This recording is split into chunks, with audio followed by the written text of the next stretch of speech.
I am seeing a future that is bleak. I'm seeing a future that it appears none of us here is certain of the next day. When there is killing virtually on every day. And before I go to the few points I will make, Mr. President, I'm taking you to the 7th schedule of our Constitution, Oaths of Allegiance. It says this: I, you put in your name, do solemnly swear or affirm that I will be faithful and bear true allegiance to the Federal Republic of Nigeria, and that I will preserve,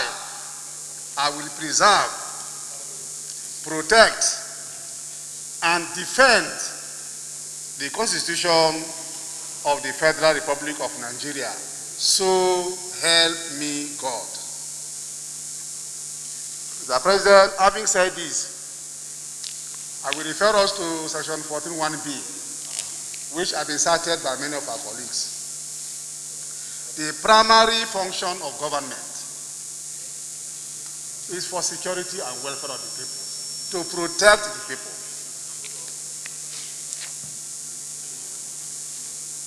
If that is the constitutional provision, and then we swore to protect that section of the Constitution, which is the primary function, which is the primary assignment we all have.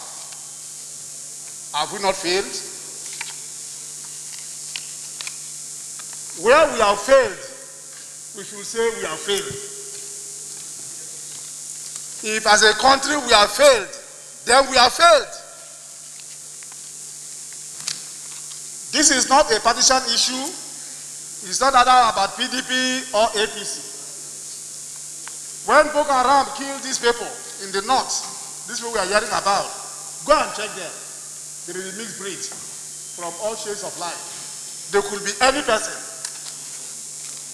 When bandits catch you on the road, they will not ask you which particular party do you belong to. If they are the cut your neck, they cut your neck and go wherever you belong to. So it's not a party thing, but it's about leadership doing what it ought to do. We should not shy away from it. We have failing our people. We swore to this Constitution to protect section 14(1)(b). We are not talking about the various lacks in the country.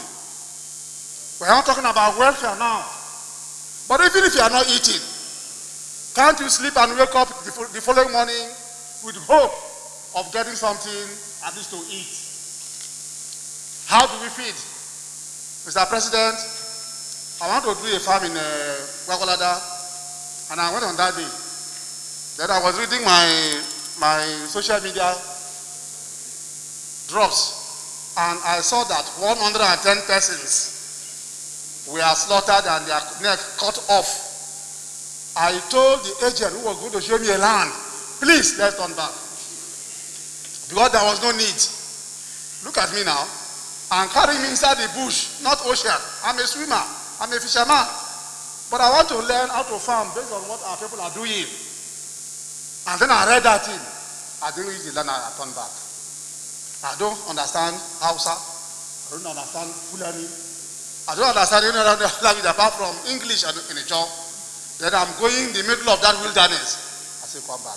They have deprived one Nigeria who wanted to do farming to feed the people. And I am sure it's the same thing for every person. Then think about the local farmers who are going to farm. You hear that your mother was killing the farm. Can you go to farm again?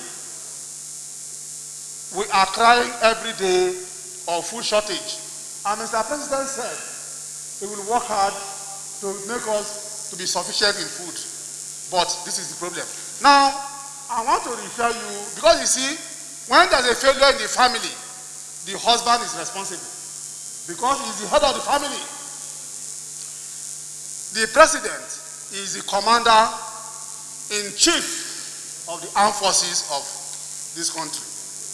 If there are many failures of the military, then the commander-in-chief is not doing enough. We should say that point blank. This is not about any person. He should do more. He should do more.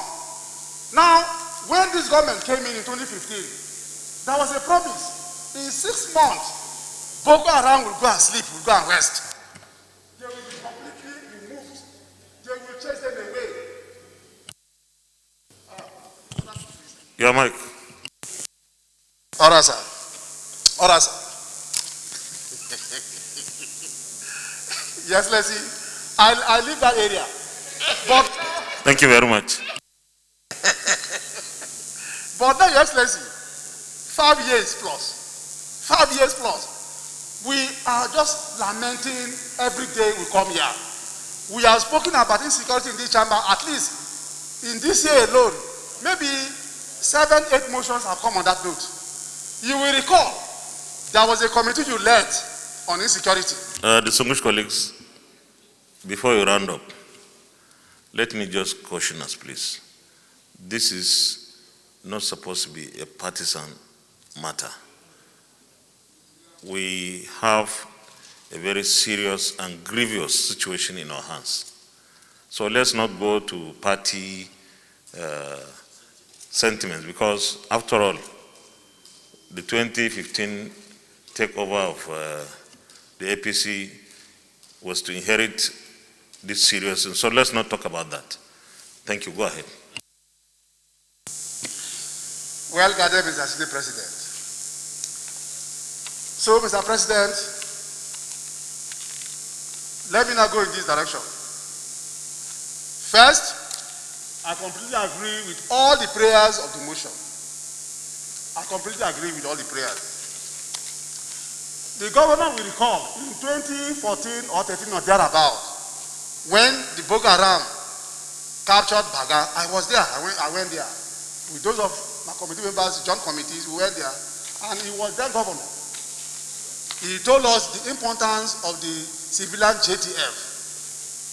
And truly, when they were properly empowered, after the training by the military, they did very well and they were doing very well. Where are those civilian JTF? How do we remove them from the system? And then we now went back from fire, from Rampan, exactly to the fire again. So it is my thinking that those JTF, even though they become a problem in the country after now, but having given them a military training, absorb them into the military. They know the terrain. They know where to chase these people to. But if you don't know, if you carry me from Anijo land and send me to Bruno to go and fight this one, assuming they are defeating us, where will I run to? But this is we know how to manage the environment. Use those who know the place to fight the battle. So it is my thinking that we should call them back, give them proper training, and make them to help us fight this battle. The others are, Mr. President, our military, especially the army, is really under recruited. They need more manpower. We need more manpower. What I am not sure, as Senator Ndume said, is about their funding, whether they are properly utilized or not. But I think that maybe they are utilizing them. Maybe we are not even giving them enough. So let fund don't make us to lose one more person. If it is money, we should allocate more fund to them. During fire in the house, when there is fire in the house, you don't ask who put the fire. You first of all put up the fire, and then you now ask who put the fire. We are now at that point. When the plane is crashing, you don't blame each other. You all pray that you have safe landing. That is the point we are. The country is crashing. So we should not go and investigate any person now. Let us see that we empower them more and see what we can do to fight the battle to the end. Mr. President, if a battle is stronger than even America, they hire mercenaries to work. We can hire any person from the world that are very good in curbing terrorism. We can do so. If it means spending the entire budget of the year to fight that battle and then win the war, I think it is important that we do so. On this short briefing or comment, Mr. President, I support the motion and I support all the prayers. Thank you. Thank you very much. Senator Danjumala. Thank you, Mr. President. My distinguished colleagues, it is indeed, people have spoken their mind and they've said all what they're supposed to say. But I stand here before you to say that what they say, they are saying it from the bottom of their hearts. Sorry, I could not mention my name. My name is Senator Lai, I represent Kaduna South.